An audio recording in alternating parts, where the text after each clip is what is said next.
सर्व कथाप्रेमी रसिकांचे आमच्या कथाष्टक या युट्यूब चॅनलवर स्वागत आहे. आजची कथा आहे लव्ह मॅरेज. शामराव परांजपेंच्या मुलीचा साखरपुडा 8 दिवसांवर येऊन ठेपला होता. मुलीच्या साखरपुड्यासाठी काय करू आणि काय नको असं त्यांना झालं होतं. कारणही तसंच होतं. सोन्यासारख्या रुपालीला साजेसा असा वर त्यांनी शोधला होता. येत्या गुरुवारी तिचा साखरपुडा होता. म्हणून परांजप्यांची कामाची जरा घाई सुरू होती. घरात आनंदी आनंद होता. रुपालीही खुश दिसत होती. तिच्या चेहऱ्यावर जणू काही नवीन चमक आल्यासारखं शामरावांना वाटत होतं. साखरपुड्याच्या आमंत्रणाची यादी ते करत बसले होते. मधूनच, "अगं ए, ऐकतेस का? त्या साठेंनाही आमंत्रण देतोय बरं का?" असं मोठ्याने मालतीबाईंना सांगत होते. तेवढ्यात त्यांच्या मोबाईलची रिंग वाजली. म्हणून बाजूला ठेवलेला चष्मा डोळ्यावर चढवून ते नंबर बघू लागले. नंबर जरा अनोळखी वाटत होता. "हा, हॅलो, कोण?" असे 2च शब्द त्यांच्या तोंडून निघाले. साधारण 30 सेकंदाचाही तो कॉल नसेल. पण तेवढ्या वेळात सगळं होत्याचं नव्हतं झाल्याचं त्यांना वाटू लागलं. इतक्या वेळ बोलत बसणारे शामराव अचानक शांत कसे झाले. म्हणून मालतीबाई आतून मोठ्याने म्हणाल्या, "अहो, ऐकताय का? माझी ती दमयंती उपाध्याय नावाची मैत्रीण नाही का? तिचंही नाव लिहा आठवणीने यादीत. मी आवर्जून बोलावणार आहे तिला आपल्या रुपालीच्या साखरपुड्याला. अहो, काय म्हणते मी? ऐकताय ना?" एवढं बोलूनही शामराव काही प्रतिसाद देईनात. म्हणून मालतीबाई हातातलं काम सोडून बाहेर आल्या. बाहेरचं दृश्य बघून त्या घाबरल्या. "अहो, अहो, काय झालं? काय होतंय तुम्हाला? कुणाचा फोन होता? अहो, अहो, बोला ना." शामराव सुन्न होऊन निपचित खुर्चीत बसले होते. त्यांच्या डोळ्याला धारा लागल्या होत्या. हे दृश्य पाहून मालतीबाई पुरत्या घाबरल्या. शामरावही मालतीबाईंना काही सांगत नव्हते. खरं तर ते काही बोलण्याच्या परिस्थितीतच नव्हते. शामराव काही बोलत नाहीत हे बघून त्यांनी कुणाचा फोन होता हे बघण्यासाठी फोन हातात घेतला. पण त्यांच्याही परिचयाचा तो नंबर नव्हता. म्हणून त्या शामरावांना विचारू लागल्या, "अहो, काही सांगाल का? कुणाचा फोन होता? काय झालंय?" शामराव कसेबसे म्हणाले, आपली रुपाली ग." आणि ते परत रडू लागले. "अहो, काय झालंय रुपालीला? जरा नीट सांगा बरं." मालती, आपल्या रुपालीने लग्न केलं ग. ती म्हणत होती." "बाबा, आय एम सॉरी. मी लग्न केलंय. मला माफ करा. मला माहितीये तुम्हाला हे ऐकून धक्का बसेल. पण मी तो आपल्या घरी माझ्यासोबत माझा फ्रेंड यायचा ना, कल्पेश, त्याच्यासोबत लग्न केलंय.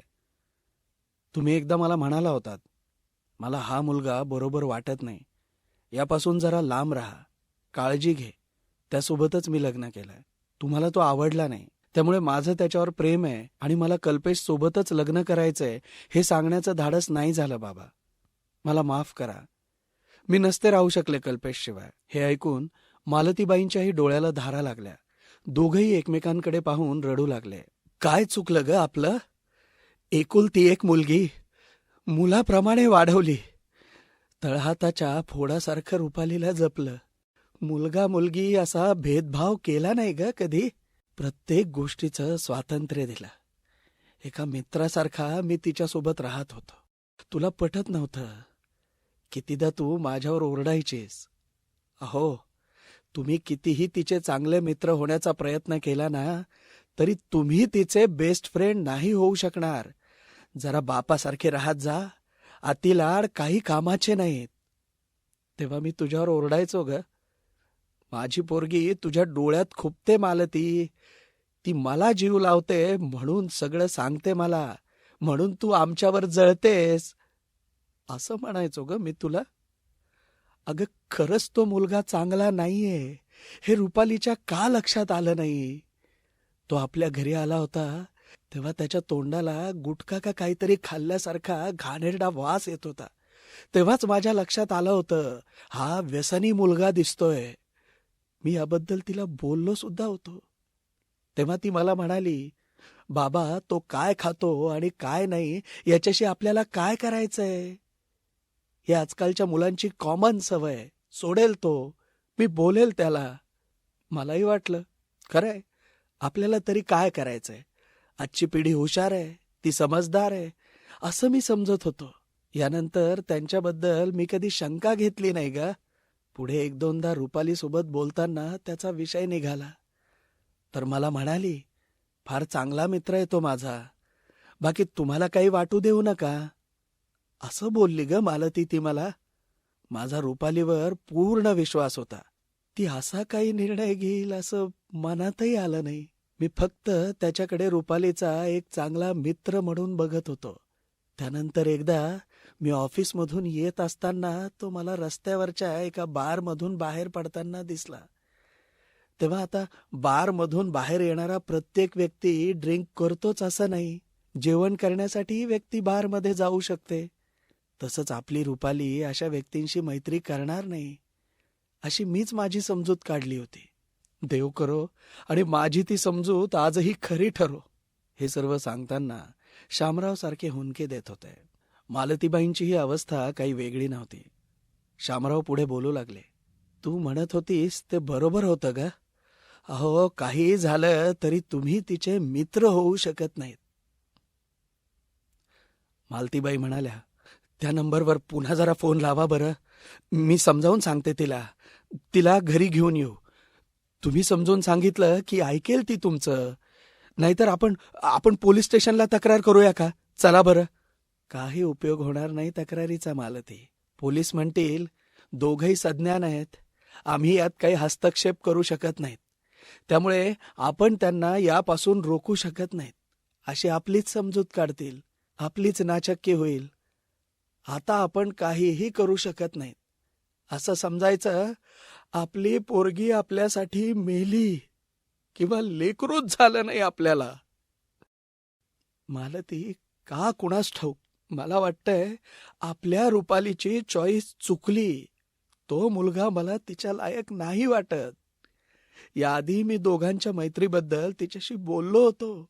मला आपली रुपाली हुशार, समजदार वाटायची. चांगलं वाईट तिला कळतं असं मला वाटायचं.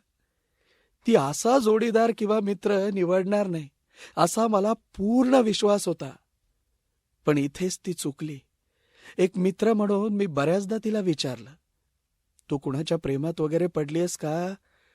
असं काही असेल तर मोकळेपणाने सांग, आपण त्या स्थळापासून सुरुवात करू. तर मला म्हणायची, नाही हो बाबा, असं काही असेल ना तर मी तुम्हालाच आधी सांगेल, तुम्ही काळजी करू नका, असं म्हणायची ती. मी कुठे कमी पडलो ग? मालतीबाई शामरावांची समजूत काढू लागल्या. तुम्ही कुठेच कमी पडला नाहीत. आई म्हणून माझेच संस्कार कमी पडले. नाही ग मालती, आई वडील म्हणून आपण नाही चुकलो. चुकते आहे ती आजची पिढी. आता होणाऱ्या पाहुण्यांना कसं तोंड द्यायचं, त्यांना कसं सांगायचं, तिच्या होणाऱ्या नवऱ्याची समजूत कशी काढायची, सगळा अंधार आहे डोळ्यासमोर. असं म्हणून शामराव आतल्या रूममध्ये निघून गेले. पाहता पाहता गोष्ट सगळीकडे समजली. काही दिवस नातेवाईक, मित्रमंडळी, काही हितचिंतक शामराव आणि मालतीबाईंच्या सांत्वनासाठी येऊन गेले. दिवसामागून दिवस सरत होते. दोघंही या धक्क्यातून बाहेर पडल्याचं जगाला दाखवत होते. परंतु निर्माण झालेली पोकळी, वेदना, दुःख त्यांच्या मनात आजही घर करूनच होत्या. बघता बघता रुपालीच्या लग्नाला 3 वर्ष झाली.